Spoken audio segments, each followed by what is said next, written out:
మీరు గనక RRB group D లో ఎగ్జామ్ క్వాలిఫై అయిన తర్వాత ఫిజికల్ ఎఫిషియన్సీ టెస్ట్ ఎలా చెక్ చేస్తారో ఈ వీడియోలో చూద్దాం. ఎగ్జామ్ క్వాలిఫై అయిన తర్వాత 1:3 రేషియోలో అయితే మిమ్మల్ని అయితే తీసుకోవడం జరుగుతుంది. పీఈటీకి అయితే పిలవడం జరుగుతుంది. హైట్ విషయానికి వచ్చేస్తే మీరు హైట్ తక్కువ ఉన్నా లేదా హైట్ ఎక్కువ ఉన్నా కూడా ఇబ్బంది అయితే లేదు. హైట్ అయితే చెక్ చేయరు, ఎక్కడ మెన్షన్ చేయలేదు హైట్ ఇంత ఉండాలని. వెయిట్ విషయానికి వచ్చేస్తే వెయిట్ తక్కువ ఉన్నా లేదా ఎక్కువ ఉన్నా అయితే ఇబ్బంది లేదు. అయితే రన్నింగ్ క్వాలిఫై కావాలి మీరు వచ్చేసి.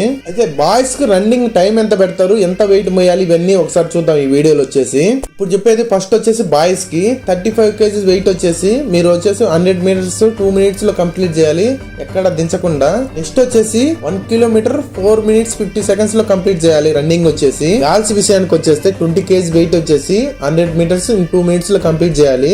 సెకండ్ వన్ వచ్చేసి 1 kilometer 540 seconds కల్లా కంప్లీట్ చేయాలి, అంటే 5 నిమిషాల 40 సెకండ్ల కల్లా కంప్లీట్ చేయాలి. పీడబ్ల్యూడి వాళ్ళకైతే ఎలాంటి రన్నింగ్ అయితే లేదు, డైరెక్ట్ గా ఎగ్జామ్ క్వాలిఫై అయితే డైరెక్ట్ గా మీరైతే మెడికల్ కి. ఎగ్జామ్ లో 30 క్వశ్చన్స్ రీజనింగ్ నుంచే వస్తున్నాయి. ఇప్పుడు మెన్షన్ చేసిన క్వశ్చన్స్ కి అయితే మీకు ఆన్సర్ తెలిస్తే కామెంట్ బాక్స్ లో కామెంట్ చేయండి. జై హింద్, జై భారత్.